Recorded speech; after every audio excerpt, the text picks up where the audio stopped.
నమస్కారం అండి. నా పేరు డాక్టర్ ఆర్ఎంపి శెట్టి. జ్యోతిష్ శాస్త్ర విభాగంలో గత కొన్ని సంవత్సరాలుగా అనేక విషయాలు మీకు తెలుపుతూ వస్తున్నాను. మీరు చూస్తున్నారు, అనుసరిస్తున్నారు, లాభపడ్డారు కూడా. చాలా సంతోషంగా ఉంది. అయితే ఇప్పుడు నేను చెప్పాల్సినటువంటి ఒక ముఖ్యమైనటువంటి విశేషం ఏమిటంటే, మరి వృశ్చిక రాశి వారికి ఆగస్టు మాసంలో 2025 సంవత్సరం మాస ఫలితం ఎలా ఉంటుందో తెలియజేస్తున్నాను. జాగ్రత్తగా వినండి. ఇది వివరించే ముందు ఒక చిన్న మనవి ఏంటనంటే, ఈ ఛానల్కి దయచేసి సబ్స్క్రైబ్ చేసి బెల్ ఐకాన్ని నొక్కండి. మీ యొక్క బంధుమిత్రులకి షేర్ చేయడానికి మీరు ప్రయత్నించండి. మమ్మల్ని ప్రోత్సహించండి. తప్పకుండా మీకు లాభకరమైనటువంటిది, శ్రేయకరమైనటువంటి వీడియోలు మరింతగా మీకు పంపి మీరు చాలా అద్భుతమైనటువంటి జీవితాలు అనుభవించేలా చూసే బాధ్యత మాది. కాబట్టి దయచేసి మాతో పాటు సహకరించండి. ఇకపోతే ఇప్పుడు నేను చెప్పాల్సినటువంటి విషయం చెప్పే ముందు ఒక చిన్న మనవి ఇంకొకటి ఏంటంటే, గోచార ఫలితం మాత్రమే నేను చెప్తున్నాను. మీ జాతక ఫలితం ఎలా ఉంటుందో అనే విషయం కూడా మీరు తెలుసుకోవాలి. ఇప్పుడు జరుగుతున్నటువంటి మహర్దశ ఏమిటి, అది అశుభగ్రహ మహర్దశ, శుభగ్రహ మహర్దశ, ఇది తెలుసుకోవాలి. అయితే మరి ఎలాంటి పరిస్థితుల్లో మీరున్నారు అనేటువంటి విషయం కూడా మీరు తెలుసుకోవాలి. అప్పుడే ఈ గోచార ఫలితం అనేటువంటిది పూర్తిగా మీరు అనుభవించేటువంటి పరిస్థితి ఏర్పడుతుంది. అవకాశాలు మెండుగా ఉంటాయి. కాబట్టి మీ జాతకాన్ని, ఈ గోచారాన్ని రెండు కూడా చేర్చుకొని మాత్రమే మీరు చూసుకోవాల్సి వస్తుంది. కేవలం ఈ గోచార ఫలితం మాత్రమే మీద ఆధారపడి మీరు ఉన్నారంటే మాత్రం కొంతవరకు కరెక్ట్ కాదేమో అని నాకు అనిపిస్తుంది. అయితే నా విధిగా నేను చెప్తున్నాను, వినండి. ఇకపోతే వృశ్చిక రాశి వారికి ఎలా ఉంటుంది? దైవం మీద నమ్మకంతో ఈ మాసం అంతా మీరు గడుపుతారు. పూర్తి నమ్మకంతో ఉంటారు. దైవ బలమే మమ్మల్ని నడిపిస్తుంది అన్నటువంటి ఒక ఆశతో, అటువంటి ఆలోచనతో మీరు ఉంటారు అని చెప్పడమే నా యొక్క లక్ష్యం. ఇకపోతే దైవ సందర్శనలు ఖచ్చితంగా చేస్తారు. తీర్థయాత్రలకు వెళ్ళాలని అనుకుంటారు, వెళ్తూ ఉంటారు కూడా. దూర ప్రయాణాలు చేసేది ఎక్కువగా తీర్థయాత్రల కోసమే అన్నట్టుగానే ఉంటుంది.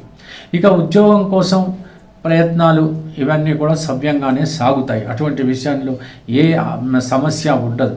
అయితే ఈ ప్రయాణాల విషయంలోకి వస్తే మాత్రం మీరు చాలా జాగ్రత్తగా ఉండవలసి వస్తుంది. ఎంచేతనంటే ఇన్ఫెక్షన్స్ వచ్చేటువంటి అవకాశం ఉంటుంది. చిన్నగా గాయాలు తగిలేటువంటి అవకాశం కూడా ఉంటుంది. కాబట్టి మీరు సాధ్యమైనంత వరకు మీరు ఎట్టి పరిస్థితుల్లోనూ జాగ్రత్తలు పడుతూ దూర ప్రయాణాలు మీరు చేయాలి. అది తీర్థయాత్ర అయినప్పటికీ కూడా పర్వాలేదు, లేదా వ్యాపారం కోసమైనా పర్వాలేదు, లేకపోతే ఏదైనా విహారానికైనా పర్వాలేదు, దేనికైనా పర్వాలేదు. ప్రయాణమే కదా. అటువంటి ప్రయాణం మీరు చాలా సురక్షితంగా చేయగలగాలి. ఇది మాత్రం నేను చెప్పాల్సినటువంటి అతి ముఖ్యమైనటువంటి విషయం ఈ ఆగస్టు మాసంలో. ఇకపోతే మరో విషయం ఏంటంటే, మీ ఆలోచన విధానంలో ఒక పద్ధతి ఉంటుంది. ఇప్పుడు మీరు ఏదైనా చేయాలి అని అనుకున్నప్పుడు తొందరపడి మాత్రం మీరు చేయరు. ఖచ్చితంగా ఒక పథకం ప్రకారమే చెయ్యాలనేటువంటి ఒక గట్టి నమ్మకంతో ఉంటారు. అయితే మీరు వ్యాపారం ప్రారంభించాలి అని అనుకున్నప్పుడు మీకు భాగస్వాములు కలిసేటువంటి పరిస్థితి ఉంటుంది. ఒక్కసారి ఆ భాగస్వాముల విషయంలో మీరు పూర్వాపరాలు చూసుకుని, జాతకాలు కలిసాయా చూసుకుని, ఆ తర్వాత మీరు చేస్తున్నటువంటి వ్యాపారం మీ జాతకానికి సరిపోతుందా లేదా చూసుకొని, మీ అనుభవాన్ని క్రోడించుకొని, మీ క్వాలిఫికేషన్ని చూసుకుని, అప్పుడు మీరు ఈ వ్యాపారాన్ని ప్రారంభించాలి. ఎందుకు ఇంతగా చెప్తున్నానంటే, చాలా కాంపిటీషన్లో ఉన్నాయి వ్యాపారాలు అన్నీ కూడా. కానీ అలాగని చెప్పి కొందరు బాగుపడుతున్నారు, కొందరు బాగుపడి, ఇవన్నీ కూడా ఈ మీమాంసలోకి నేను వెళ్ళడం లేదు. మీరు బాగుంటారా లేదా అనేది నాకు ముఖ్యం. కాబట్టి మీకు సలహాగా నేను చెప్తున్నది ఏమిటంటే, అన్నీ చూసుకుని మీరు ఎంటర్ అవ్వండి. ఒక్కొక్కసారి ఏమవుతుందంటే, అన్నీ చూసుకుని ఎంటర్ అయినప్పటికీ కూడా కష్టకాలం వస్తుంది. అంత మాత్రం చేత మీరు డిప్రెషన్కి మాత్రం లోను కాకూడదు. కష్టకాలం వచ్చింది అంటే దాని తర్వాత సుఖం అనేటువంటి దొరుకుతుంది అనే నమ్మకంతో మీరు పనిచేయాలి. అప్పుడు మీ వ్యాపారాలు సవ్యంగా సాగటమే కాకుండా దివ్యంగా కూడా సాగుతాయి. కాబట్టి మీరు ఎట్టి పరిస్థితుల్లోనూ ఏ రకంగానూ వెనుకంజ మాత్రం వేయకూడదు. ఒక్కసారి డిసైడ్ అయిపోయారా, అంతే, గెలిచి తీరుతానటువంటి నమ్మకంతో మీరు ముందు నడవాలి. ఇకపోతే ఉద్యోగస్తుల విషయంలో కనుక వస్తే, వీళ్ళు చాలా పట్టుదలగా ఉద్యోగం చేస్తారు, నమ్మకంగా ఉద్యోగం చేస్తారు. కానీ మిమ్మల్ని అర్థం చేసుకునేది ఎవరు? మీ సుపీరియర్స్ మిమ్మల్ని ఒక పట్టాన అర్థం చేసుకోరు, మీ సబార్డినేట్స్ మీకు సహకరించారు. అటువంటి సందిగ్ధావస్థలో మీరు కొట్టుమిట్టాడుతుంటారు. కాబట్టి అక్కడ మీకేమవుతుందంటే మనోవేదన కలుగుతుంది. అటువంటి మనోవేదన నుంచి తప్పించుకోవాలంటే మీరేం చేయాలి? ప్రతిరోజు కూడా హనుమాన్ చాలీసా చదవాలి. అప్పుడు ఏమవుతుందనంటే వాళ్ళు ఏం చేయలేరు, వీళ్ళు ఏమీ చేయలేరు. మీరు శక్తి పెంచుకొని మీ పని మీరు చేసుకుపోతుంటే వాళ్ళకి తప్పనిసరిగా మిమ్మల్ని శ్లాఘిస్తారు, మీ పనిని గొప్పగా చెప్పుకుంటారు. ఆ రకంగా మీరు ప్రవర్తించాలి. నేను ఇప్పుడే చెప్పాను కదా మీకు ముందే, దైవబలం మీకు తోడవుతుందని అన్నాను.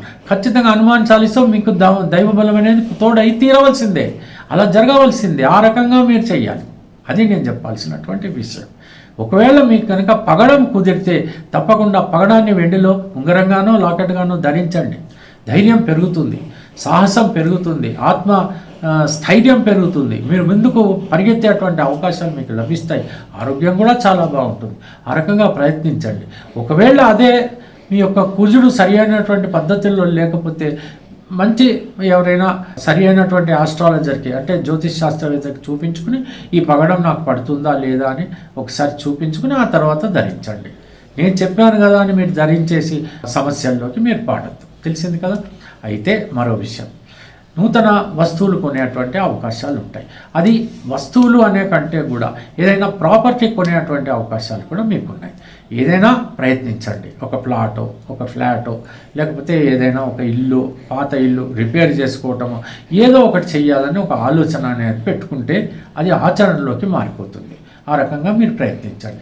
వివాహాలు కానటువంటి వాళ్ళు ఉంటారు, మొండిగా ఉంటుంది పరిస్థితి, ఒక పట్టాన వివాహాలే కావు. అటువంటి పరిస్థితుల్లో ఆందోళన పడకండి. ఇప్పుడు ప్రయత్నించండి. వివాహాలు త్వరితగతిన జరిగేటువంటి అవకాశాలు ఉంటాయి. సంబంధం కుదిరిన ఒక్కొక్కసారి వివాహం ఆలస్యం అవుతూ ఉంటుంది. అటువంటి ఆందోళన పడకుండా మీరు కనుక ఇప్పుడు ప్రయత్నిస్తే తప్పకుండా వివాహాలు జరిగేటువంటి అవకాశాలు మీకోసం ముహూర్తం అక్కడ వెయిట్ చేస్తూ ఉంటుంది. ఆ రకంగా మీరు ప్రిపేర్ అవ్వచ్చు. ఇకపోతే మూడో విషయం, ప్రొఫెషన్ రంగంలో ఉన్నటువంటి వాళ్ళు పర్వాలేదు. మీరు ధర్మబుద్ధిని కనుక ప్రవర్తిస్తే మీకు ఎటువంటి ఢోకా లేదు. ఖచ్చితంగా మీరు పేరు ప్రతిష్టలు పొందుతారు. ధనము, ఐశ్వర్యం అన్నీ కూడా పొందేటువంటి అవకాశాలు మీకు ఉండనే ఉంటాయి. మీరు డాక్టర్లు అయితేనేమి, మరి లేకపోతే ఎవరైనా లాయర్లు అయితేనేమి, లేకపోతే సాఫ్ట్వేర్ ఇంజనీర్లు అయితేనేమి, ధర్మబుద్ధిని ప్రవర్తించండి. తప్పకుండా ఆ దైవం మీకు తోడుగా ఉంటుంది. మీరు సంపాదన కూడా బాగానే సంపాదించుకుంటారు. ప్రజలు మిమ్మల్ని తప్పకుండా కొనియాడతారు. ఇకపోతే ప్రతిరోజు ఆంజనేయ స్తుతి మీకు చాలా ముఖ్యం, ఎవరైనప్పటికీ కూడా అది అవసరం కూడా. తర్వాత మీకు ఆశలు ఎక్కువగా ఉండడం అనేది అంత మంచిది కాదు. ఈ మాసం వరకే నేను చెప్పేది సుమా, మీ జీవితంలో అని చెప్పటం లేదు. ఆశ ఉండాలి, అది ఆచరణబద్ధమై ఉండాలి. ఈ ఆశ నాకు ఉంది, దీన్ని నేను ఆచరించగలను అని మాత్రం మీరు అనుకుంటే తప్పకుండా ఆశపడండి, పర్వాలేదు. కానీ అత్యాశ అయ్యితే మాత్రం మీరు ఈ మాసంలోనే అంతా బాగున్నా కొంత బాగుండకుండా పోతుంది. కాబట్టి జాగ్రత్త పడండి. ఇంకా చెప్పాలనుకుంటే ఏముంది చెప్పండి. విదేశాలు అంటున్నాం, ప్రస్తుతం విదేశాల పరిస్థితి ఎలా ఉందో మీరు చూస్తున్నారు కదా. ఆ తర్వాత ప్రమాదాలు ఎలా జరుగుతున్నాయో మీరు చూస్తున్నారు కదా. ఇవి సహజంగా అందరికీ, అంటే మొత్తం భూగోళం అంతా కూడా వ్యాపించి ఉన్నటువంటి పరిస్థితి. ఇక వ్యక్తిగతంగా తీసుకుంటే ఇప్పుడు నేను చెప్పినటువంటి విషయాలన్నీ శ్రద్ధగా విన్నారు కాబట్టి అవన్నీ కూడా మీకు జరుగుతాయి. కాబట్టి ఇంకా ఫర్దర్గా ఏం చెప్పడానికి మాత్రం లేదు. ఈ మాసం వరకే, అంటే ఈ 30 రోజుల వరకే మాత్రం ఇది నట్షల్గా చెప్పడం అనేటువంటి జరిగింది. కాబట్టి ఆ రకంగా మీరు నడుచుకోండి, హ్యాపీగా ఉండండి. భగవంతుడు తప్పకుండా మీకు దయతో చూస్తాడు. సెలవు.